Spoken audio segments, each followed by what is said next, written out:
Hey guys, Stu here, of course. I know it's been a bit delay. I've been going through some personal stuff and hope you understand. Hopefully we'll get back to our regular upload schedule soon. So, on the map, named Sleeping Giant, quite appropriately, since this is the Kansas we're sailing. And yeah, I'm going to discuss the Kansas buff that we got a while back. This was my first game after playing the Kansas after the buff, and my god, this boat is insane. Now, we've covered the Kansas before in our masterclass. We had a crazy game in that one. I recommend taking a look if you're not already.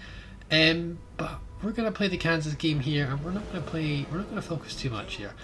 The one thing I would compare the Kansas to is the Montana, because the Montana is the only American battleship with the same amount of guns, 16-inch guns, and you've got 12 of them instead of the 9 that the Iowa and the Alabama, as well as Massachusetts, have. The Georgias, of course, have less, the 18-inch guns, but again, Kansas has the same amount of guns and the same caliber of guns as Montana. In terms of the pen angles, I think Montana's got slightly better, but I don't know. I need to research that a little bit more before that's made certain. But you get a long reload of the Kansas, and you have a 32mm basically gun platform to use. So in comparison to Montana, this thing is much less tankier, but it does have some good sustainability. You have, with this buff, a 6% shell grouping buff. Now, shell grouping is Sigma in this game, and dispersion is dispersion. They didn't really rename dispersion, they just called it shell grouping as Sigma. So shell grouping is Sigma, and dispersion is simply dispersion.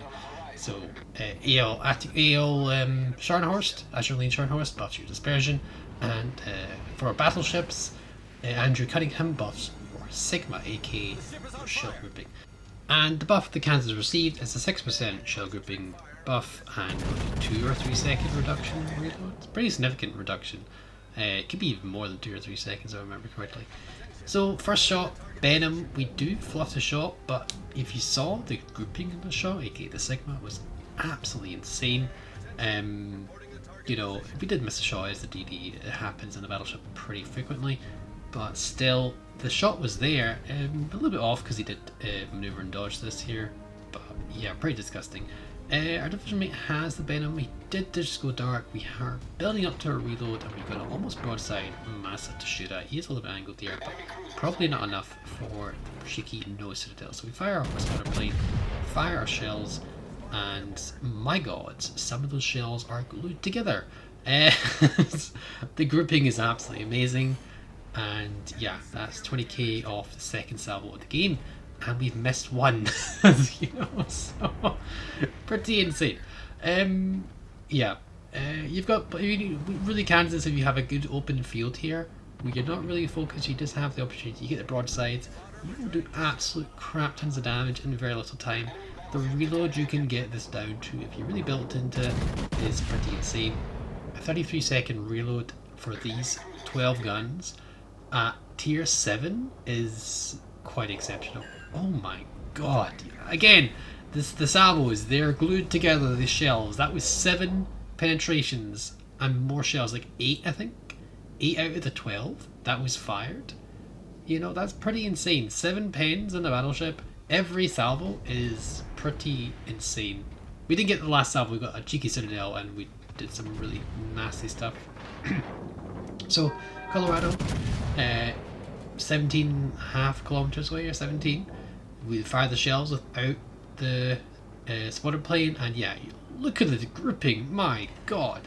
And that's 5 penetrations, pulls it up to 60, which honestly I think a little bit robbed in that. Probably could have got more, maybe some damage saturation was involved there, but pretty darn bonkers. Now folks, again, just to remember, Kansas turning is actually really good, so this is a little bit risky not getting beached, but because of the turning of the Kansas, actually okay. Richelieu, take a shot out. We just had lock on a bit for a minute, but Richelieu armor scheme is pretty bonkers because of the turtleback, and you either get overpens or bounces. It's kind of disgusting. We only get away with 3 out of the 6 shells there, which is still 50% accuracy, which is pretty good for most battleships. Yeah, pretty much. So fire Nagato here. Remember, we're only firing the front guns here, so that's 6 guns turrets entirely in total. Sorry, 6 gun barrels. We're gonna fire at Nagato soon once it reloads, and there we go. Aim there. I don't think this would be Citadel hits. Well, I thought it would be, but I think I need to aim a little bit further back. Yeah, a little bit further back would be better. 4 pens, and if 1 over pen, that's 5 out of 6 shells. That's pretty darn exceptional. We've got an almost broadside Bismarck to shoot at. That's good, but we could wait for the Colorado. Sometimes it's better to hold off on your shells, particularly for Kansas. For maybe even separate firing your guns, like I did for the last couple of salvos, or just straight out taking out a target. And we've got a potentially broadside ritual here, which is much more of a threat than a Bismarck is. So gonna take a look here. Line up a little bit. We can't see him yet, yes, but we take the opportunity while we still can, because it's very easy for ritual to angle. We take the shot. 5 over pens and 2 pens. That's still 7 connects, which is pretty darn exceptional. Again, it's a ritual. It's pretty much either overpenned or bounced. We kind of got lucky with a couple of it again, but we also got very unlucky again. Ritual is pretty bonkers in armor scheme, but as you can see, the guns in this thing's absolutely insane. Arguably, the guns on the Kansas are 10 times better than Montana, just because of the dispersion alone. Look at that dispersion, absolutely bonkers. And there we go, we got a decent salvo on even the Ritual. That's 4 pens, 1 shatter, 3 over pens, and 1 bounce. That's a lot of shell connects. So, Surrey is doing some stuff, but considering our speeds, we probably don't have time to turn here, so let's turn the guns back and maybe take out the Colorado or Bismarck. Colorado is giving a broadside, doesn't matter if he's not anyway, because we can match him, because 60-inch guns and 25mm. We're just going to take him to Pound Town here, and it's going to be brutal. Just spoiler warning, there's a spotter plane here, and yeah, that's all you need to know. Just to highlight, my shells are not the top one, not the bottom ones, they're these ones. That's pretty disgusting. The guns in this thing is absolutely bonkers. The dispersion in the Sigma is just out of this world. Really is insane. It reminds me of the Alabama, the accuracy of the guns, but I think this is a new level. It's really ridiculous, and this is someone who owns Stalingrad. I can tell you, it feels like Stalingrad with these sort of gun accuracy. Look at those shells.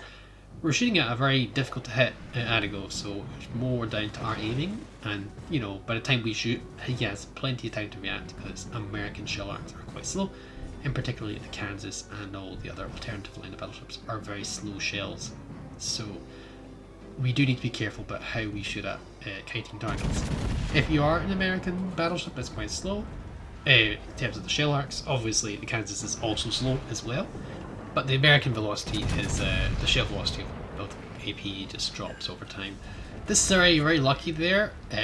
Considering we hit him 5 times, he was very lucky not to just straight out die there, but we'll take the Citadel here. But yeah, you need to be very careful with the shell velocity drops off quite quickly over range, and it's very easy to dodge American battleship shells at range. Of course, sometimes you'll have the exception, like Georgia's pretty unforgiving, and you know, even with things like Iowa and so forth, you can still get absolutely ripped a new one.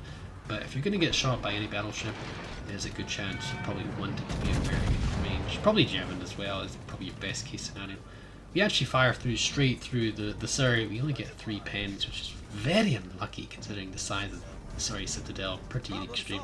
We're going to fire at Surrey because hopefully we have a chance to kill him here. RNG just robs us. Look at the dispersion. We just aim a little bit high. I think that's what happened there. We wanted to go just below the war line, get the Citadel. But again, Surrey Citadel I thought was higher up, so I do need to take a look at that. Maybe we get him here, maybe, good chance. We're probably getting 1 torpedo because we were slow last time. The previous torpedoes we dodged quite easily. This time we're going to take 1. Unfortunately, our torpedo well doesn't save us from flood, and that's probably all she wrote. But yeah, you need to be careful with the shell arcs and kiting cruisers, and yeah, give that some respect. So try and predict what he's going to do before he's going to do it. We do go down to the Adigo, but the Surrey is basically on death row. And our team are really kicking it, really doing quite well actually. He's already dead, there we go. And if you just look at the top right corner, you see there's 180,000 damage done. So yeah, pretty bonkers really, to be honest, just pretty bonkers. It really is quite insane how strong the Kansas is. And I don't think I even played that exceptionally well, that game. It's just, you just had the shots and you just go absolute bonkers ham. And we didn't even fire that many shots. But you saw how many connects we have here, it's insane. We've got 60 shell hits, which for a battleship is absolute bonkers. Like, that's a really bad cruiser game, you know? Or even a DD game, like a whole DD game if you're not really a gunboat, you know. 60 shell hits is pretty exceptional for most battleship games, really is quite a high shell count. And the way they buffed this Kansas right now, it's becoming, I seriously think it's one of the strongest tier 7s we have as a result in terms of the battleships, because that gun platform is insane, it really is. It's not necessarily horrible, the Kansas, in terms of being farms, because you have some sustainability. Yes, you'll get farmed to death over time and you can't really help it because you're too slow, but that's down to poor positioning at the end of the day. So sometimes you can't avoid, of course, but you need to be careful and use cover and play smart in the Kansas. But that's, again, that just goes with most boats. It doesn't matter what battleship you're in, at the end of the day, you will get farmed to death with HE. So as long as you can take the AP rounds relatively well, I wouldn't say the Kansas is very squishy, but I wouldn't say it's very tanky either. It's kind of like a, you can farm it if you want, but you will also suffer from it as well, because those guns don't take any prisoners, and it's just bonkers. I think the Kansas is terrifyingly strong, and it's certainly something to consider for when, just playing your next American tier 7. The Americans seem to get a lot of us right now, and I'm not sure I'm a big fan of that. I think all the Americans are a little bit too much favoritism there being showed. But hey, that's just my views, you feel free to disagree. And I understand a lot of playways are American, so I don't understand where that comes from. But yeah, Kansas right now, I would more than happy ask them to tone it back a bit. It's a little bit too strong for my liking. It's a little bit bonkers. Obviously, not everyone is going to play the same way I do. Not everyone's going to get games like this. But yeah, the Kansas is absolutely crazy. To be fair, it has to compete with the other tier 7 American battleships, which are arguably very strong. You've got the Alabama, which is very accurate guns, very good gun performance. You've got sticky shot, improved pen angles. You've got great torpedo belt. You've got great turning. You've got good armor as well. You've got Massachusetts, the secondaries, the guns, the survivability. Everything's going for it. You've got Io. You've got the gun. You've got the best. You've got great armor scheme. You've got great speed. You've got what else do we have now? Georgia. We've got incredibly fast. We've got a speed boost. We've got 18-inch guns that can match 30mm of plating. You can get fast reload. 4 18-inch guns. You've got we got 6.